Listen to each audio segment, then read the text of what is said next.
Louvado seja Deus por tudo que nós já vimos e já ouvimos aqui nessa manhã. E louvado seja Deus pela sua presença aqui entre nós. E também por você que impossibilitado ou impossibilitada de estar aqui, nos acompanha pelas redes sociais. Que Deus possa estender sua misericórdia a todos nós indistintamente. No mundo, mas não do mundo. É a mensagem que nós temos para essa manhã, parte 2. Apresentamos a primeira parte dessa mensagem há uns 3 sábados atrás e queremos hoje dar continuidade. Mas eu peço a todos que me acompanhem numa curta prece antes de prosseguirmos. Obrigado, Pai, mais uma vez por tudo que já aconteceu aqui e pelo que acontecerá. Que o Teu Espírito se mova entre nós, tocando a minha mente, os meus lábios e os corações, tanto meu quanto de todos que aqui estão e dos que nos acompanham e dos que nos acompanharão através das redes sociais, a fim de que essa mensagem nos fale, em nome de Jesus. Amém. Quero, antes de prosseguir, lembrar a você que está nos visitando, que essa mensagem, ela é voltada, alguns detalhes dela, alguns aspectos dela estão dirigidos a algumas pessoas que já conhecem coisas da Bíblia que você não conhece, por isso que você não se sinta ferido ou ferida e que suas sensibilidades não sejam arranhadas, porque nós temos algumas coisas específicas aqui, alguns momentos dirigiremos a palavra a alguns que já conhecem o que está aqui, mas porventura não estejam vivendo. E se você não conhece, lembre-se que Paulo fala que Deus não leva em conta os tempos de ignorância. A partir de hoje você já estará conhecendo e aí, claro, sua responsabilidade perante Deus aumenta, assim como a minha aumenta cada vez que eu conheço um pouco mais. O texto para início de nossas considerações é Romanos capítulo 12, versículo 2. Se você puder abrir sua Bíblia e ler comigo, e antes de eu seguir novamente, só queria pedir a você que me ajude fazendo um rápido cálculo. Alguns, quando terminam o sermão, dizem assim: puxa, mas o sermão hoje demorou. Eu vou te pedir para você depois fazer o seguinte: vai até o seu celular, ele te dá a informação de quanto tempo você usou nessa semana nas redes sociais, quanto tempo você usou na sua conexão, e aí você soma aquelas horas. E eu te peço, pode dividi-las por 2 e pode ter certeza que eu não vou falar nem a metade do que você usou nas redes sociais. Portanto, estaremos ainda com crédito perante você com toda certeza. Romanos capítulo 12, versículo 2. Na Bíblia que eu tenho em mãos, e eu coloquei o texto na tela para você acompanhar, você que porventura não trouxe sua Bíblia por alguma razão, e eu o aconselho a sempre trazer, sempre anotar, sempre riscar, sublinhar sua Bíblia. Diz aí, e não vos, qual a palavra que vem agora? Não vos conformeis com este mundo, mas, qual é a próxima palavra? Transformai-vos pela renovação do vosso entendimento, para que experimenteis qual seja a boa, a agradável e perfeita, uma outra versão diz santa vontade de Deus. Sabem, alguns versos eu gosto de comparar com a versão linguagem de hoje. E eu fui comparar esse texto porque alguns textos ficam um pouco mais claros, lidos na versão linguagem de hoje. Quando o assunto é profecia, quando o assunto é doutrina, nem sempre a tradução facilitada ajuda, mas em alguns momentos é interessante. Veja como diz esse verso na linguagem de hoje. Lá diz assim, olha só: não vivam como vivem as pessoas desse mundo, mas deixem que Deus os transforme por meio de uma completa mudança da mente de vocês. Assim, vocês conhecerão a vontade de Deus, isto é, aquilo que é bom, perfeito e agradável a Ele. Irmãos, desde o ano 2009, a Igreja Adventista iniciou um projeto muito interessante a nível mundial e que tem sido uma bênção. É um projeto educativo e de prevenção contra o abuso e a violência doméstica, intitulado Quebrando o Silêncio. E E eu tenho achado interessante esse projeto, muito bom. E pensando em quebrando o silêncio, eu fiquei refletindo e disse, existem algumas outras áreas na igreja acerca das quais eu penso, é hora também de nós quebrarmos o silêncio. Áreas como a música. Tem muita igreja por aí fazendo música mais ao estilo do mundo do que ao estilo cristão.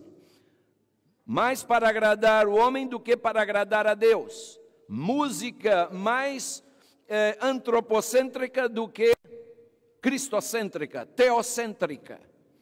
Uma outra área que eu acho que nós temos que quebrar o silêncio é até mesmo na liturgia. Tem havido algumas alterações por aí, não aqui, graças a Deus. Uma outra área também é no vestuário. Tem havido silêncio nessa área, às vezes por muito tempo. E aos poucos nós começamos a nos vestir como o povo lá fora veste. Começamos a achar que não há nada demais em nos vestirmos de tal e tal maneira. Acontece, queridos, que Deus estabelece na sua palavra um dress code, um código de vestimenta para suas filhas, para seus filhos também.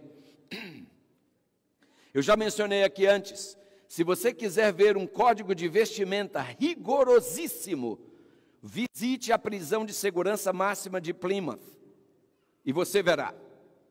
Você, quando chega em Plymouth para visitar um prisioneiro, e olha que na maioria dos casos você vai ficar de um lado de um vidro dessa espessura, ele do outro lado, e você falará com ele por um telefone. Você nem vai estar exposto ou exposta, mas ali tem uma lista enorme. Como deve se vestir uma mulher para entrar na prisão para visitar um preso. E lá diz, se sua saia estiver transparente, você não entra. Se o seu decote estiver acentuado, você não entra. Sem manga, você não entra.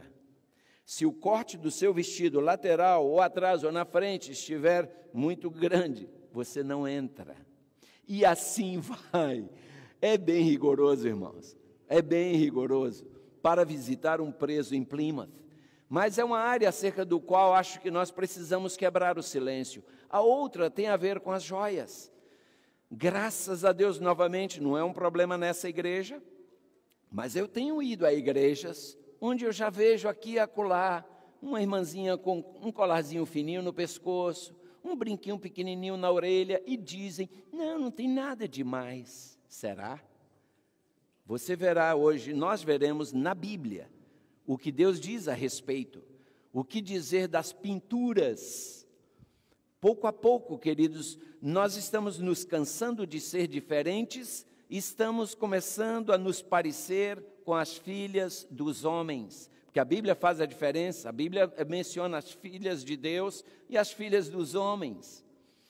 Deus tem o seu povo nessa terra e nós temos que ser diferentes. Outro dia eu li um pensamento, irmãos, que foi como um nocaute em mim, pastor. Olha o que dizia esse pensamento. As ovelhas têm sofrido mais pela covardia e apatia dos pastores do que pela voracidade dos lobos. Boy, doeu. E o pior é que é verdade. É verdade. As ovelhas estão sofrendo mais pela covardia e apatia dos pastores do que pela voracidade dos lobos. Irmãos, eu penso que é hora de nós acordarmos. Há 40 anos atrás, eu iniciava meu ministério. E há 40 anos atrás, na união onde eu trabalhava, há 40 anos, foi lançado um projeto a nível de união. Assim como mencionamos há pouco o projeto aí, Quebrando o Silêncio, naquele então foi lançado um projeto intitulado Volta às Origens. Irmãos, há 40 anos atrás, a igreja se via em necessidade de voltar às origens. Imagina hoje. Sabem, hoje nós vamos falar sobre um assunto que poderá despertar a animosidade de alguns. E é um assunto que, por despertar a animosidade de muitos, tem sido ausente dos nossos púlpitos. porque nós pastores não queremos nos indispor com ninguém. Então, quando é um assunto que vai mexer nas sensibilidades das pessoas, nós temos nos acovardado, como disse o pensamento aí. E isso tem feito as ovelhas sofrerem. Amados, mencionamos aqui recentemente, quando Jesus voltar, Apocalipse nos fala da igreja de Laodiceia como composta de 3 grupos, estão lembrados? Quem lembra dos 3? Frio, morno e quente. Quando Jesus voltar, os quentes vão ouvir Jesus dizer: vinde benditos do meu Pai, possuí por herança o reino que vos está preparado desde a fundação do mundo. Amém? Os frios vão ouvir Jesus dizer: apartai-vos de mim, malditos, para o fogo eterno preparado para o diabo e seus anjos. Os mornos vão ouvir Jesus dizer: nunca vos conheci. Duro, hein?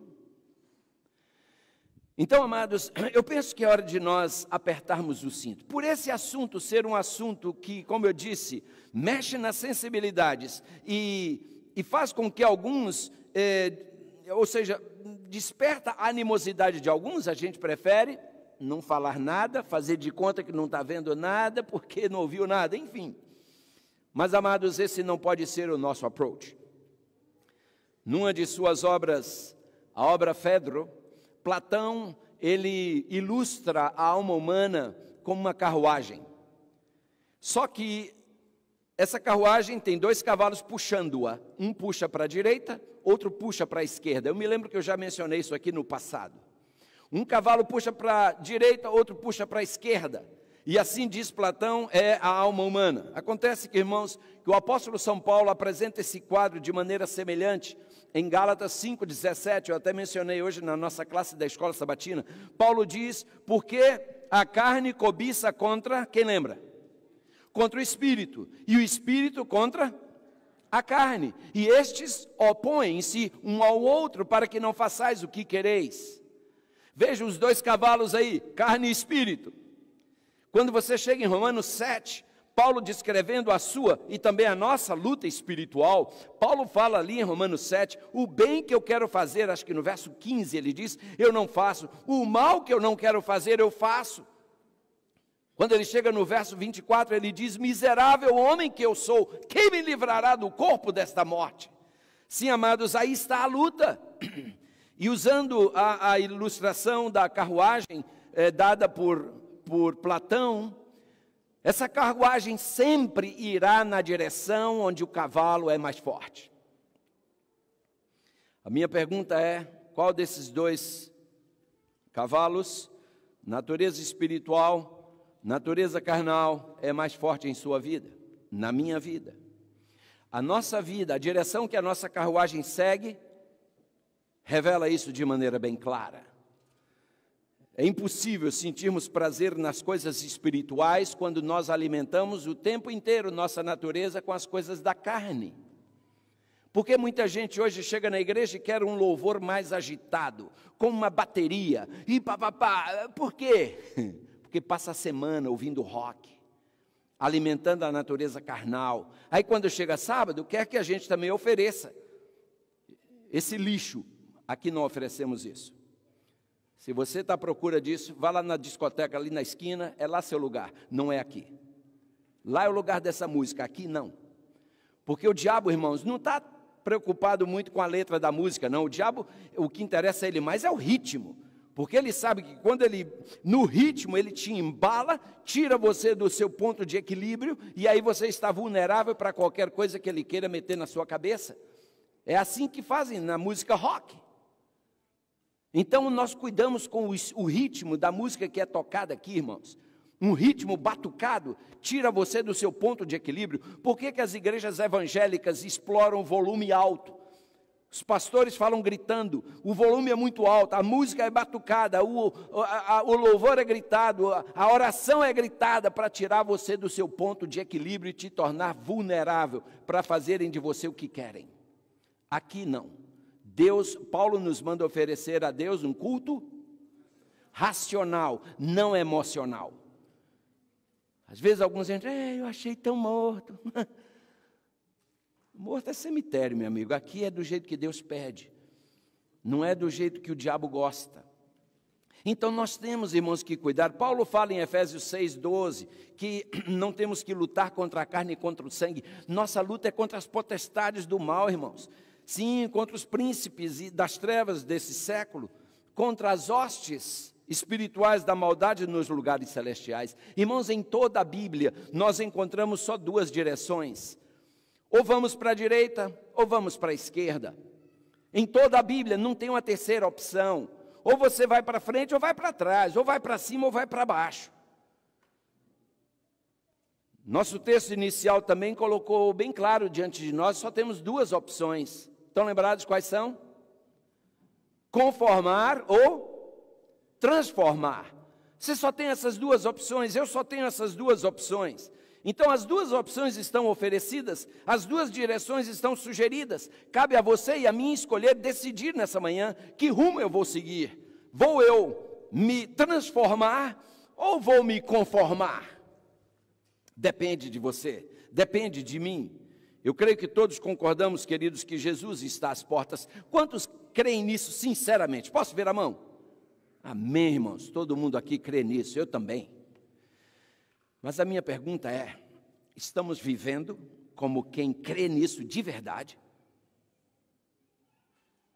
Irmãos, quando a gente lê a parábola das 10 virgens, onde se evidenciou o problema daquelas 10 virgens? Quando foi que o problema ficou evidente, ficou claro? Quando? Com a demora. Na medida em que elas tiveram que esperar, a espera revelou quem era quem. A espera revelou quem tinha azeite e quem não tinha. A espera revelou quem estava preparado e quem não estava. A espera.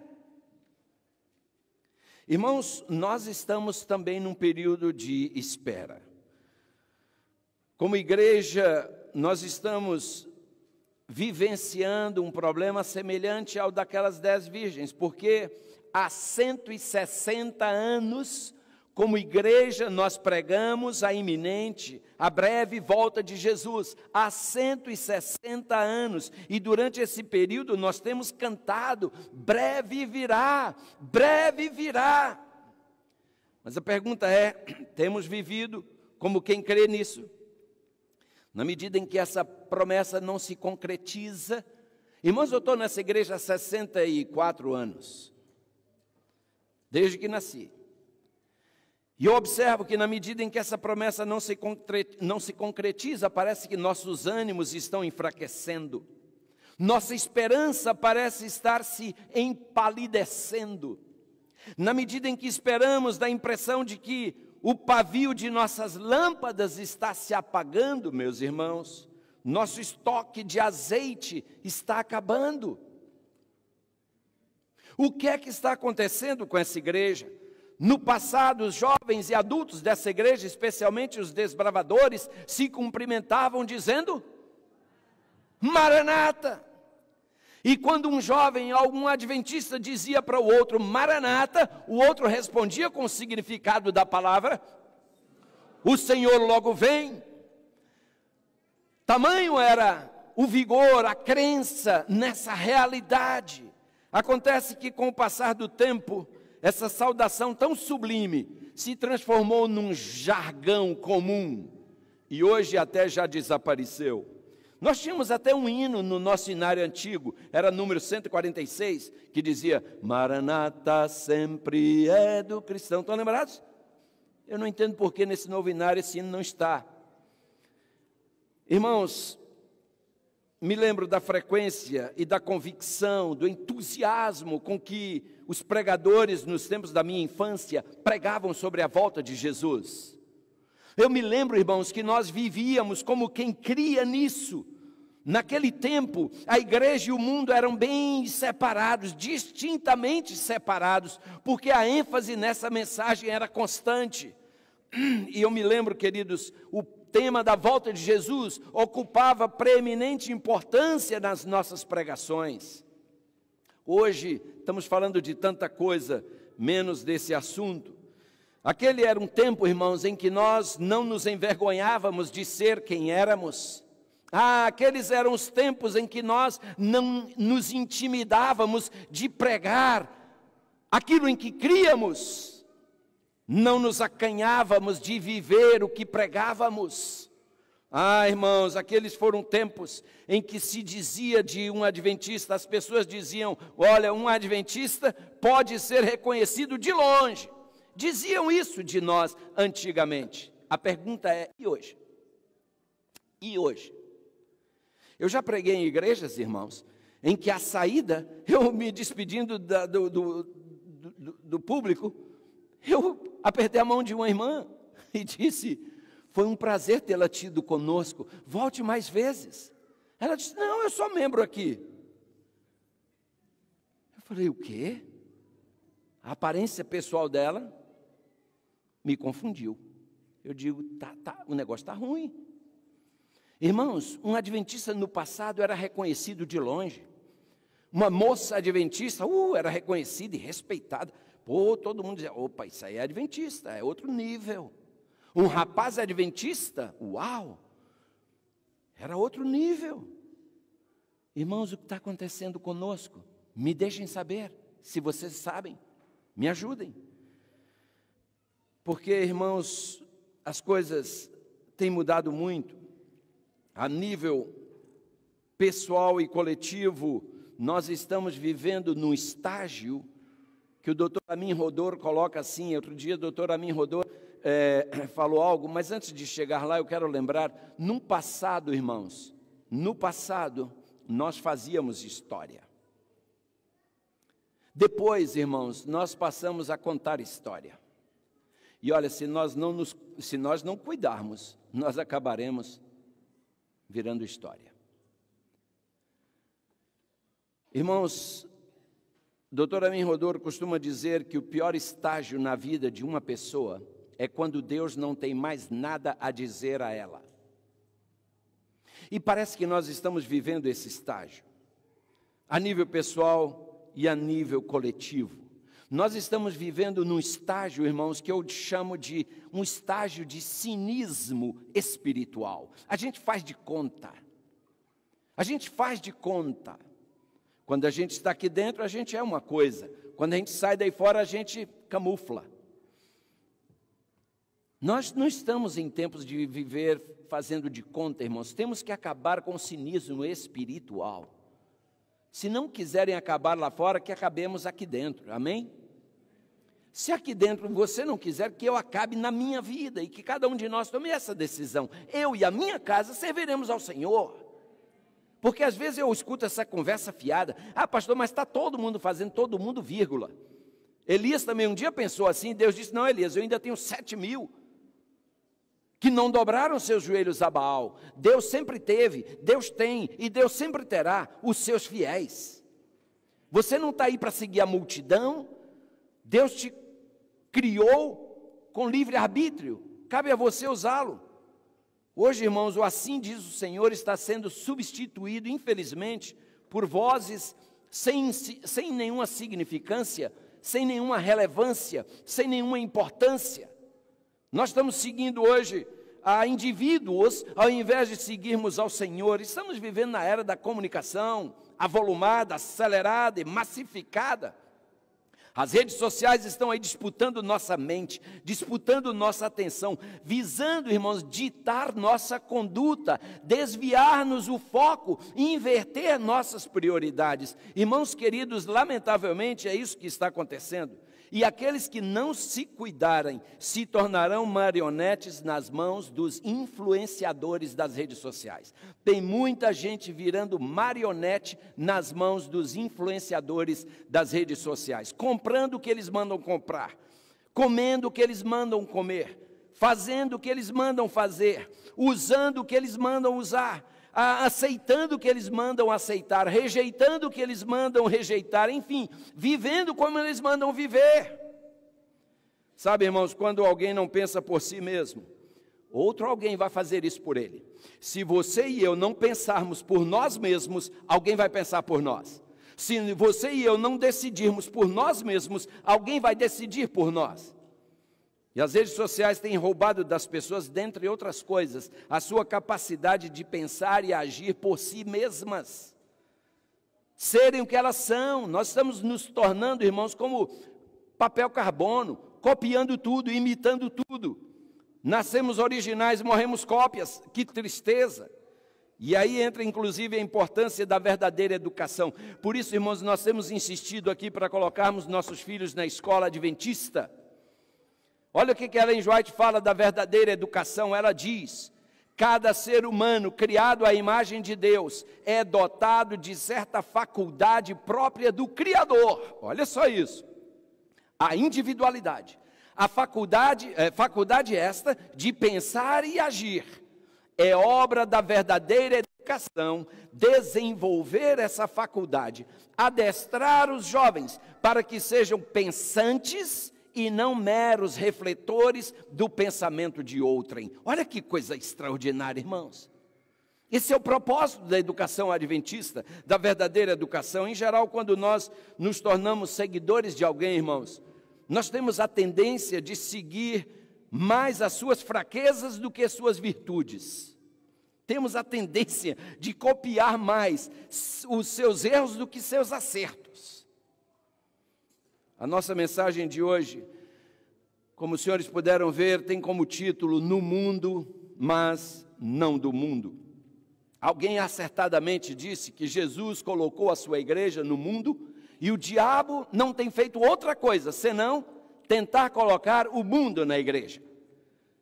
E como o pastor dessa igreja repousa sobre meus ombros, irmãos, a mesma responsabilidade que eu vejo repousava sobre os ombros de Paulo. Responsabilidade essa que Paulo apresenta na sua segunda carta aos Coríntios, capítulo 11, versículos 2 e 3, onde Paulo diz: olha, e eu faço minhas as palavras de Paulo, estou zeloso de vós, com zelo de Deus, porque vos tenho preparado para vos apresentar como uma virgem pura a um marido, a saber, a Cristo. Mas eu temo que, assim como a serpente enganou Eva com a sua astúcia, assim também sejam, de alguma sorte, corrompidos os vossos sentidos e se apartem da simplicidade que há em Cristo. Irmãos, essa era a preocupação de Paulo com sua igreja, essa é a minha preocupação com a minha igreja. Veja o que nós lemos no livro Mensagens aos Jovens. Mensagens aos Jovens, da página 356, diz assim: vemos ganhar decidido terreno na igreja um mal condenado pela palavra de Deus. Qual é o dever dos que se acham em autoridade a esse respeito? Ela pergunta e segue. Será a influência da igreja a que lhe cumpre exercer, enquanto muitos de seus membros obedecem aos ditames da moda, de preferência à vontade de Deus, claramente expressa? Essas coisas trazem desgosto e perplexidade aos que têm o cuidado da igreja de Deus. Não refletirão, ela pergunta, minhas irmãs em Cristo, por si mesmas, sinceramente e com oração, acerca desse assunto? Não buscarão guiar-se pela palavra de Deus? Irmãos, nós hoje estamos nos deixando guiar pelo que diz o mundo, pelas redes sociais, como eu disse, pelas novelas, pelos filmes, por Hollywood, ao invés de nos deixar guiar pela palavra de Deus. Eu penso que o melhor texto na sequência seria 1 Coríntios 10, 23, porque alguns dizem assim: a vida é minha, eu faço o que eu quiser. É verdade, a vida é sua e você faz o que você quiser, mas eu quero te lembrar uma coisa: todas as coisas me são lícitas, ou seja, eu posso fazer, mas nem todas me convêm. Todas as coisas me são lícitas, é verdade, mas nem todas me edificam, nem todas contribuem para a minha salvação, nem todas me aproximam de Deus. Então cabe a mim decidir. Um outro texto eu gosto muito dele, é Gálatas 5, versículo 13. Olha só o que Paulo diz: porque vós, irmãos, fostes chamados à liberdade. Porém, ele diz: não useis então da liberdade para dar lugar à carne. Temos isso em mente, irmãos, quando nós ponderarmos sobre nosso estilo de vida. O Dr. Bacchiocchi, um dos maiores fenômenos da teologia adventista, hoje falecido lamentavelmente, ele, no seu livro Christian Dress and Adornment, ele diz que nós usamos o que amamos e amamos o que usamos. Por que você não resiste àquele esmalte? Por quê? Porque você ama aquilo. Por que você não resiste a certas coisas? Porque você ama aquilo.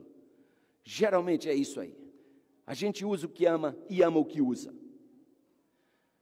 Mas, amados, é hora de nós refletirmos, porque quando eu observo que na Bíblia o uso de joias e pinturas está quase que invariavelmente associado a pelo menos 4 coisas. Eu acho isso muito interessante, irmãos. Se você olhar na Bíblia, geralmente pinturas e joias estão associadas à apostasia, estão associadas à sedução, estão associadas à idolatria, estão associadas à prostituição.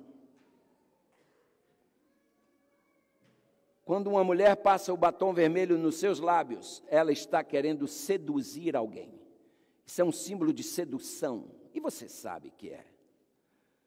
A minha pergunta é, quando você se veste, em quem você está pensando na hora que você está se vestindo? Na hora que você escolheu aquele vestido, você escolheu pensando em quem?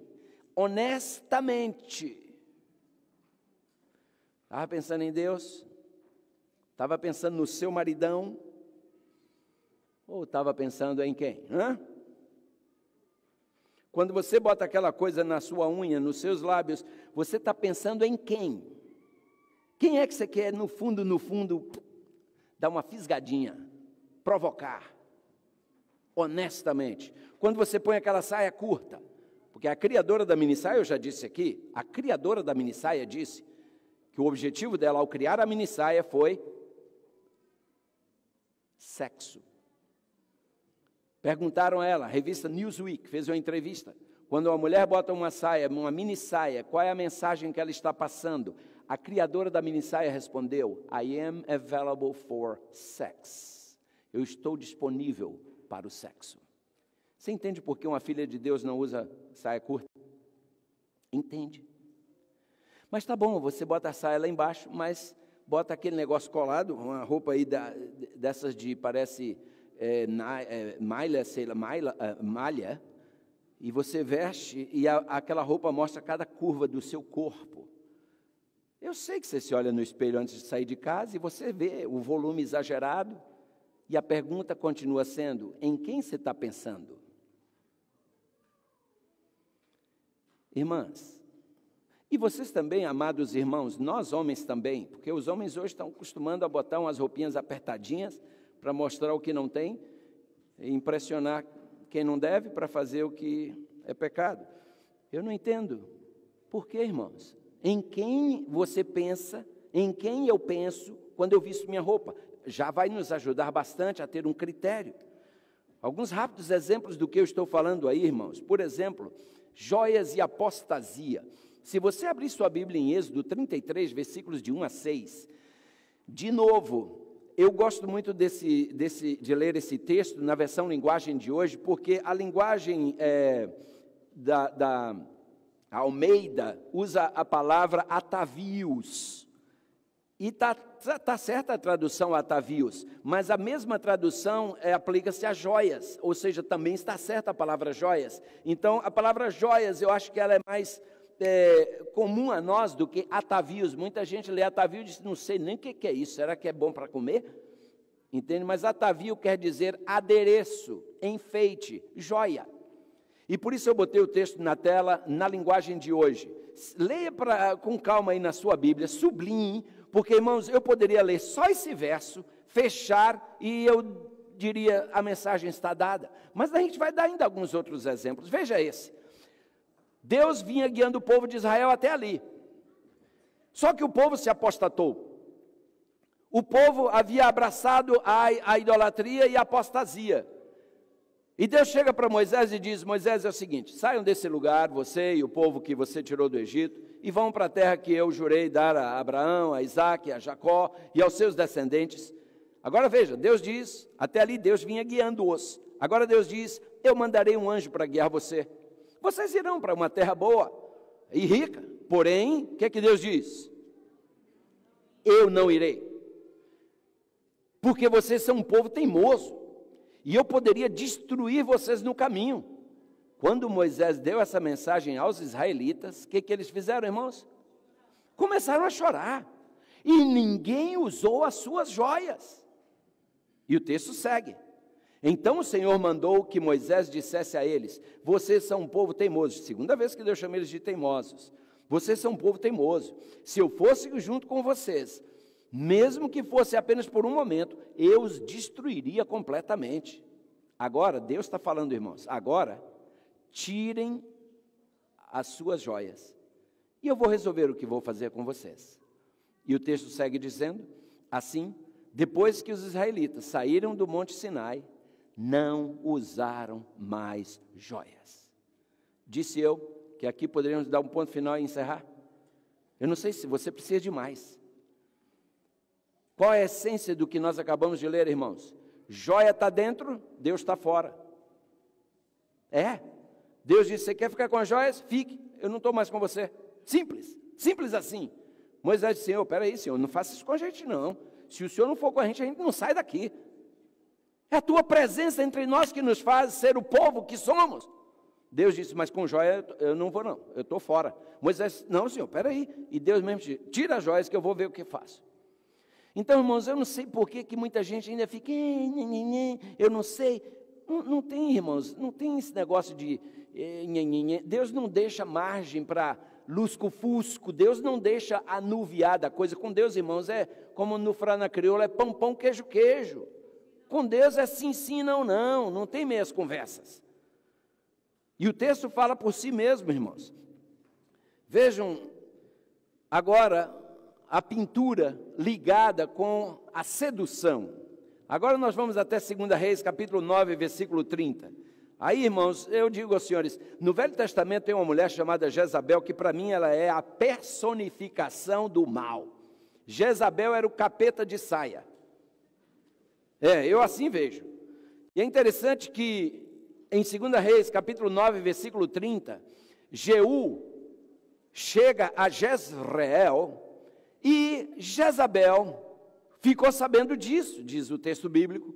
Então, o que Jezabel fez? O que ela fez? Pintou os olhos. Ela queria seduzir Jeú. Estamos falando de sedução.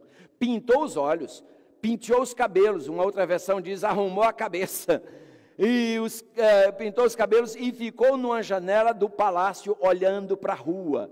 Com aquele olhar de peixe morto, você imagina?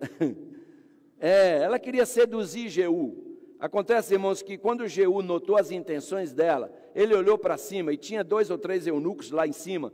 E Jeú, diz o texto bíblico, olhou para a janela e disse, quem é comigo? Quem? E 2 ou 3 eunucos olharam para ele. E então ele disse, lançai-a daí abaixo. E lançaram-na abaixo. E foram salpicados com o seu sangue, e a parede e os cavalos, e Jeú a atropelou. Irmãos, eu acho que vale a pena a gente citar aqui o que diz o comentário bíblico adventista a esse respeito. Lá diz assim, pó e pintura não cobrem a corrupção do coração. E as sedas e cetins não escondem as feias manchas que o pecado faz na alma. Deus não vê o coração, ou Deus vê o coração e convida a um adornamento interno e não externo. Amém pelo seu amém, mesmo que fraquinho. Amém. Queridos, nós falamos que na Bíblia também as joias estão ligadas à idolatria. Claro que as joias são uma das mais fortes indicações da idolatria do eu. E após passar 1 década e meia sofrendo trapaças do seu sogro Jetro, Deus manda Jacó retornar à sua terra. Mas quando no caminho Deus dá a Jacó uma ordem, ele deveria ir a Betel adorá-lo. Isso está em Gênesis 35, versículos de 1 a 4. Notem, Jacó vinha com sua família, com seu povo, retornando para a sua terra de origem. E agora Deus diz: Jacó, faz uma pausa, vá até Betel me adorar. Agora vejam o que acontece, irmãos. Diz o texto: disse Deus a Jacó: apronte-se e vá para Betel e fique morando lá. Em Betel construa um altar e o dedique a mim, o Deus que apareceu quando você estava fugindo de seu irmão Esaú.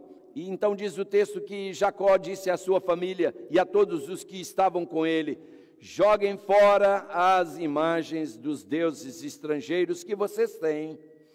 Purifiquem-se e vistam roupas limpas, que nós vamos para Betel. Ali vou fazer um altar dedicado ao Deus que me ajudou no tempo da minha aflição e que tem estado comigo em todos os lugares por onde tenho andado.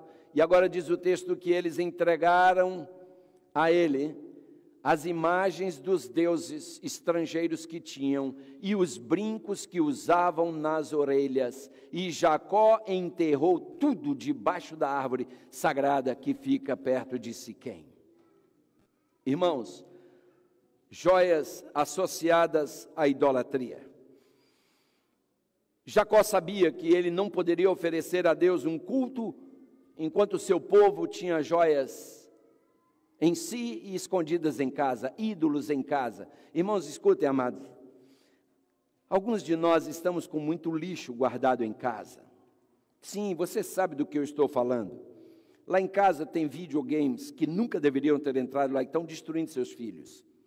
Lá em casa tem filmes que você assiste que você nunca deveria ter, jamais deveria ter acessado. Hoje, né, tem o Netflix, ninguém nem mais compra, só paga uma taxinha e tem lá Netflix e outras versões do mal.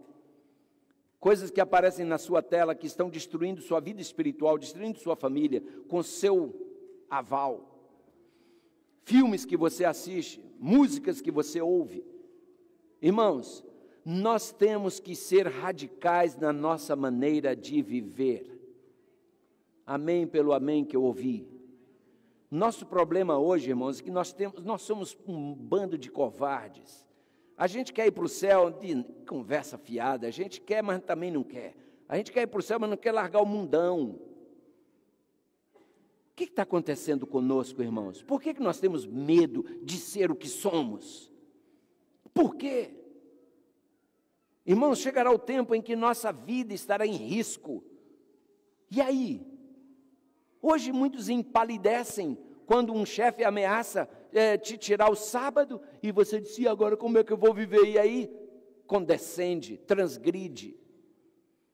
Irmãos, nós precisamos entender, as joias eram uma evidência clara de que aquele povo estava longe de Deus. E Deus diz: Jacó, você quer vir me adorar? Agora quer que sua adoração seja aceita? Joga fora tudo isso, desliga disso, tira isso.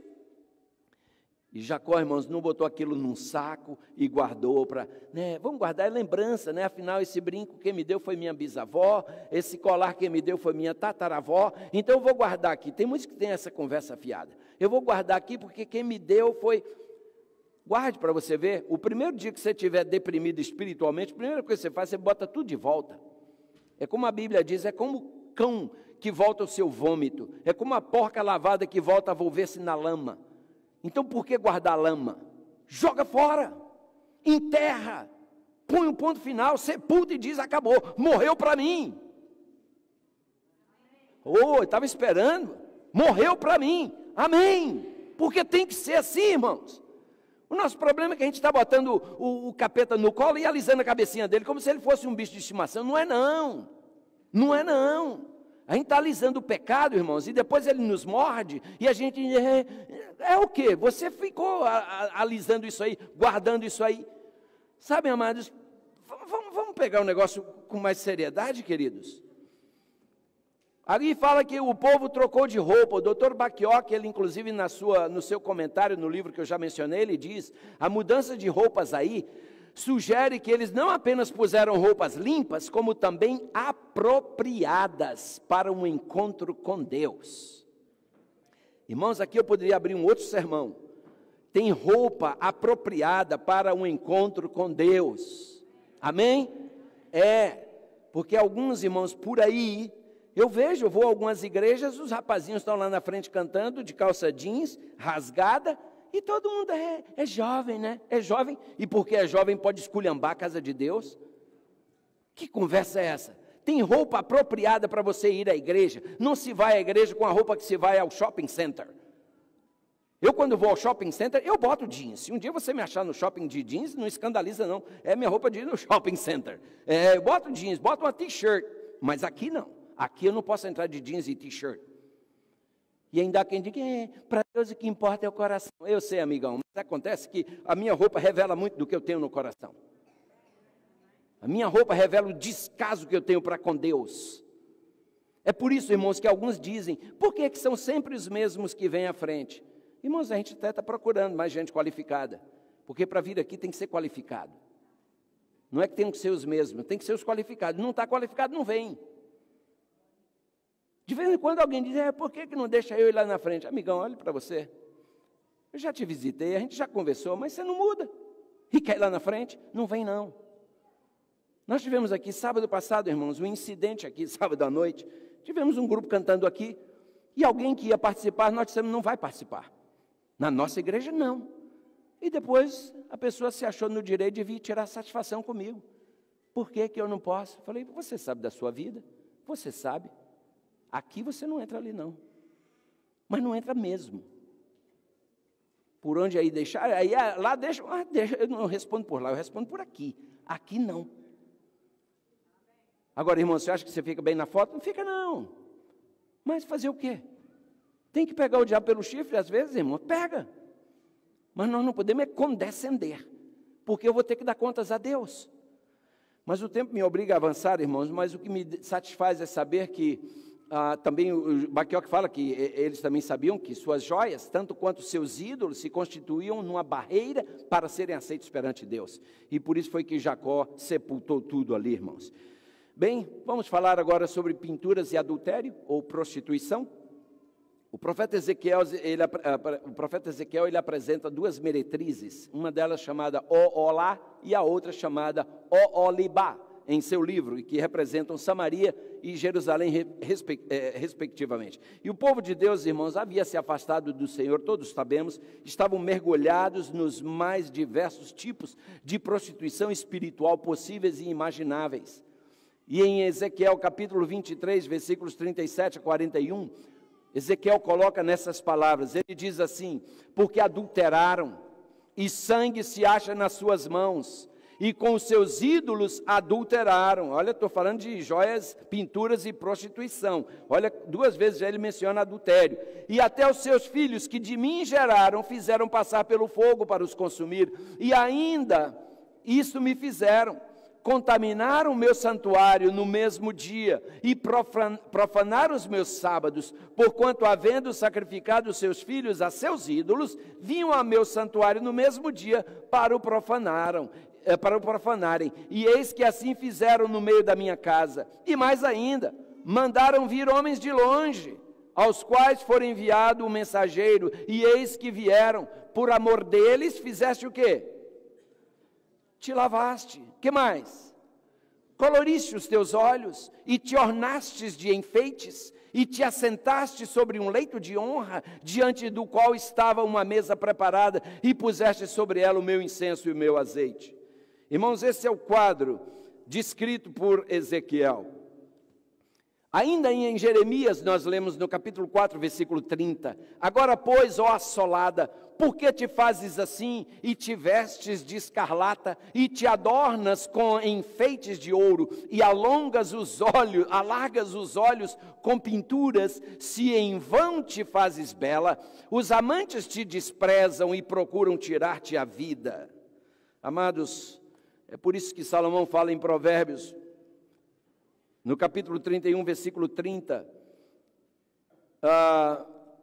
esse texto, eu acho que aqui está, ele diz, enganosa é a graça e vaidade a formosura, mas a mulher que teme ao Senhor, essa será louvada.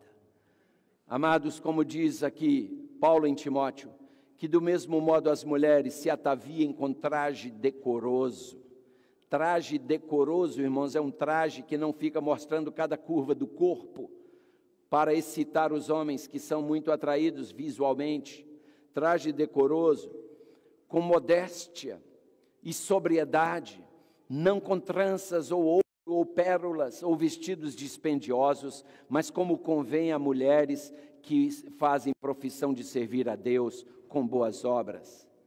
Amados, alguém outro dia me fazia uma pergunta: pastor, e com relação a tatuagem e piercing, a Bíblia fala alguma coisa a respeito? Amados, eu achei interessante uma entrevista com o Ronaldo, jogador de futebol, mas eu respondi outro dia para uma pessoa com essas palavras. Eu dizia para essa pessoa: um tatuado pode tornar-se um adventista, mas um adventista não pode tornar-se um tatuado. E esse é o ponto. Todo tatuado é bem-vindo à igreja adventista, amém? Mas nenhum adventista é bem-vindo ao mundo da tatuagem. E há uma razão para isso. Outro dia eu estava vendo uma entrevista com esse jogador aí, o Ronaldo, Cristiano Ronaldo, o jogador português que os senhores conhecem. Ele é hoje o jogador mais bem pago do mundo futebolístico. O salário desse rapaz hoje é de 136 milhões de dólares por ano. E perguntaram a esse moço: por que você não se tatua como os jogadores fulano, Beltrano e Ciclano? Citaram vários nomes, até Neymar, o brasileiro. A resposta dele foi muito interessante. Ele disse assim: você já viu alguma vez uma Ferrari com bumper sticker? Com adesivo? Irmãos, ele citou a Ferrari talvez pelo seu valor de mercado. Essa Ferrari que vocês estão vendo aí é o modelo SF90 Spider, custa, como os senhores podem ver, mais de $500 milhão. E o Cristiano Ronaldo citou a Ferrari como se fosse o exemplo máximo de algo valioso. Porém, irmãos, quando Paulo entra nesse assunto, Paulo não nos compara a uma Ferrari. Paulo nos diz que nós somos nosso valor é infinitamente superior a essa Ferrari aí ou qualquer outra. Paulo fala em 1 Coríntios 3, 16 e 17, não sabeis que sois o que, irmãos? Uma Ferrari de Deus? Não, sois o templo de Deus, e que o Espírito Santo de Deus habita em vós. Vocês não sabem disso. Se alguém destruir o templo de Deus, o que Deus fará, irmãos? Deus o destruirá, porque o templo de Deus que sois vós é o quê? É santo. Então, se uma Ferrari é suficiente para levar o Cristiano Ronaldo a não ter nenhuma tatuagem, imagina o templo de Deus, irmãos, que motivação infinitamente superior nós temos. Amados, qual é o jovem? E eu botei a Ferrari porque eu sei que os jovens valorizam muito a Ferrari, e eu pergunto: qual é o jovem que imaginaria ser bom senso alguém chegar e riscar uma Ferrari? Desenhar na Ferrari alguma coisa bonitinha, com uma ferramenta e dizer: olha, eu fiz ali em homenagem à minha esposa, eu risquei a foto dela, porque alguns fazem assim, bota a cruz, bota qualquer coisa para tentar justificar. Quem faria isso numa Ferrari? Tinha que ser louco, qualquer um diria: está doido. Agora, no templo do Espírito Santo, todo mundo acha normal. Não, é cool não, é loucura muito maior. Você entende? Irmãos, Levíticos 19, versículo 28, diz assim: pelos mortos não dareis golpes na vossa carne, nem fareis marca alguma sobre vós, eu sou o Senhor. Esse costume, irmãos, começou com os pagãos em homenagem aos mortos. E referindo-se à tatuagem, o comentário bíblico adventista diz assim, que esse é um costume indigno do povo de Deus, pois tende a macular a imagem do Criador. Amém? É como se a gente estivesse dizendo para o Criador: o senhor não teve muito bom gosto, não. Aqui tinha que ter esse desenho, deixa eu botar aqui para ensinar o senhor como é que faz um ser humano mais bonito. Agora, irmãos, às vezes fico só pensando, essas ondas passam. Moda é um negócio que passa. Às vezes vem a moda da boca de sino, né? Aquela calça com a boca grandona, depois volta, fica afinadinha, depois... Moda é assim, vai e vem, vai e vem. E eu fico olhando, irmãos, quando passar essa moda da tatuagem, como é que vai ser? Eu tenho visto alguns já envelhecidos que tatuaram na juventude. E aquela tatuagem murchando, irmãos, olha, fica um negócio horrível. Horrível. E o pior é que não tem jeito de tirar mais. Por que você faria isso em você? E o pior, irmãos, é que quem se tatua diz que é difícil ficar na primeira tatuagem. Quem faz a primeira, daí a pouco quer fazer uma segunda. E depois uma terceira, e uma maior. E assim vai. Tem indivíduos que têm um corpo totalmente tatuado. Não é para nós, queridos, mas não é mesmo. Eu penso que seria prudente, a essa altura, lermos de novo um texto que lemos há pouco, Gálatas 5,13. Porque, irmãos, vós fostes chamados à liberdade. Claro, você é livre. Mas não use sua liberdade para dar lugar à carne, amém? Use sua liberdade com sabedoria. Nós estamos vivendo no tempo do fim, irmãos. E observando a igreja, eu vejo que ao invés de nós apertarmos o cinto, irmãos, nós estamos fazendo o contrário. Nós estamos relaxando um pouco. E dias difíceis estão à nossa frente. A pergunta é, irmãos, muitos, ao invés de transformar, estão se conformando. E por isso, entre conformar e transformar, nós ficamos com transformar. Não podemos nos conformar com este mundo, irmãos. Na sua meditação Encontros com Deus, o Dr. Amin Rodor, ele diz o seguinte: todos nós reconhecemos o valor e a importância das escolhas. O que esquecemos, em geral, é o fato de que as pequenas escolhas condicionam as grandes. Além disso, a sequência das escolhas determina a direção da vida. Então, aí que está o perigo. Uma escolha pequena me leva a uma escolha maior. E essas escolhas vão determinar a direção da minha vida.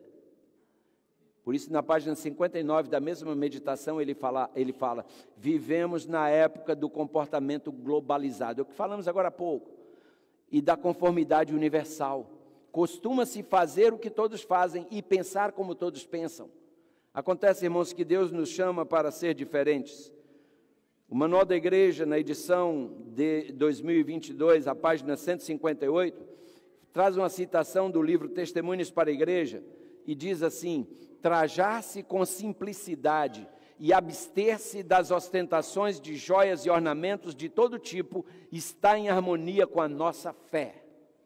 Aí está o ponto. Nos dias atuais, irmãos, a palavra conservador tem se tornado quase sinônimo de herege ou de fanático. Hoje todo mundo foge da palavra conservador, mas eu achei interessante que no Manual da Igreja, a página 158, eu achei essa frase: o povo de Deus deve sempre encontrar-se entre os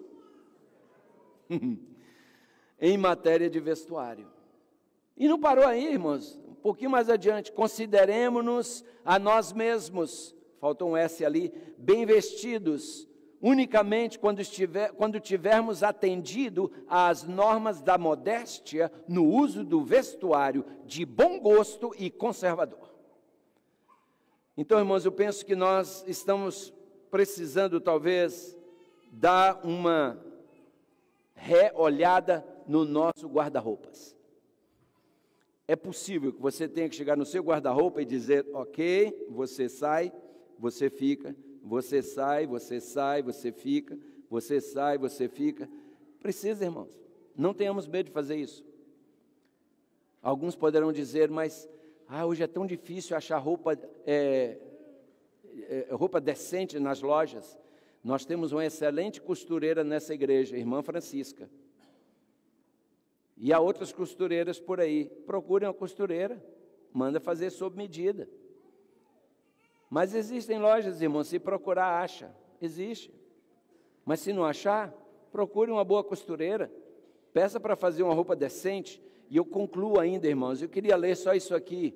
Deus vê, diz Ellen G. White, Deus vê que a ruína do caráter é frequentemente, escuta isso, irmãos, a ruína do caráter é frequentemente precedida pela condescendência com o orgulho e vaidade no vestir. Ou seja, primeiro uma pessoa esboça, mostra orgulho e vaidade na sua vestimenta, e aí a ruína do caráter logo se revela, porque ela é precedida, a ruína de caráter vem antes vem depois, ela é revelada pela maneira como nos vestimos. Irmãos, num dos sermões do pastor Adolfo Soares, um homem de Deus por quem eu tenho muita admiração, após ele ponderar que na maioria das vezes a gente espera o que Deus faz por nós, ele faz uma pergunta no seu sermão e ele diz: o que é que Deus espera de você? Porque nós estamos sempre esperando algo de Deus, mas você já parou para pensar o que é que Deus espera de você? O que é que Deus espera de mim? Irmãos, dentre outras coisas, aqui está uma coisa que Deus espera de você e de mim. Miqueias 6, verso 8, ele te declarou, ó homem, o que é bom. E o que é que o Senhor pede de ti? Em outras palavras, o que é que o Senhor espera de ti? Senão que pratiques a justiça, e ames a beneficência, e andes humildemente com o teu Deus. Isso é o que Deus espera de nós, queridos. Em 1 João capítulo 2, versículos 15, versículo 17, Deus espera de nós que nós não amemos o mundo, nem o que há no mundo, irmãos. Porque se alguém ama o mundo, o que acontece? O amor do Pai não está nele. Ora, o mundo passa e a sua concupiscência, mas aquele que faz a vontade de Deus permanece por quanto tempo? Amados, a questão é essa: o que faremos? Conformar ou transformar? Aleluia. Que essa seja a sua, a minha, a nossa decisão. Deus quer nos dar o poder para assim proceder, mas Ele não fará isso, irmãos, se nós não o permitirmos. Você acha que você está em condições de avaliar sua vida, a sua realidade?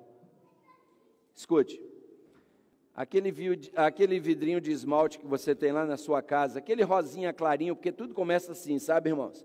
Primeiro a gente põe só a base, só para a unha ficar bonitinha, brilhando. E eu confesso aos senhores, se não está causando escândalo, ok, mas o problema é que não se para aí. É igual quando alguém faz uma maquiagem para corrigir uma mancha de pele. A pessoa passa uma maquiagem corretiva para tapar a mancha. Irmãos, eu confesso não ver problemas com isso.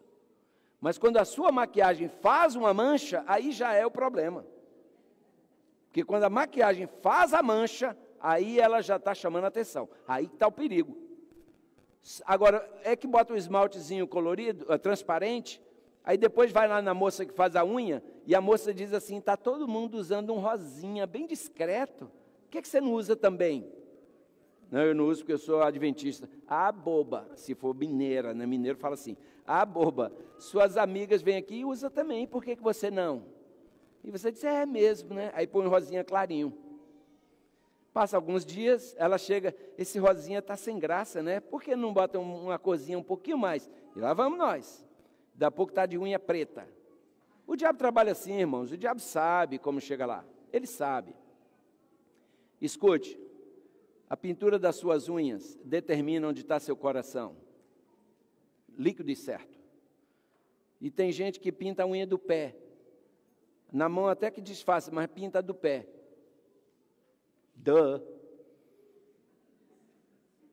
Irmãos, quando é que a gente vai levar a sério esse negócio de salvação? Escute, hoje um moço perguntava aqui na classe: nós somos chamados para testemunhar, para pregar ou para viver o Evangelho? Claro, irmãos, a forma mais potente, mais forte de pregar o Evangelho é vivendo o Evangelho. Tem muita gente que vai olhar para você e vai tirar ali a conclusão de quem você é, da sua religião, pela sua aparência pessoal. Então não perca a chance de pregar um sermão sem abrir a boca, com a sua forma de vestir, com a sua forma de agir. Que Deus te abençoe, que Deus me abençoe. Amém.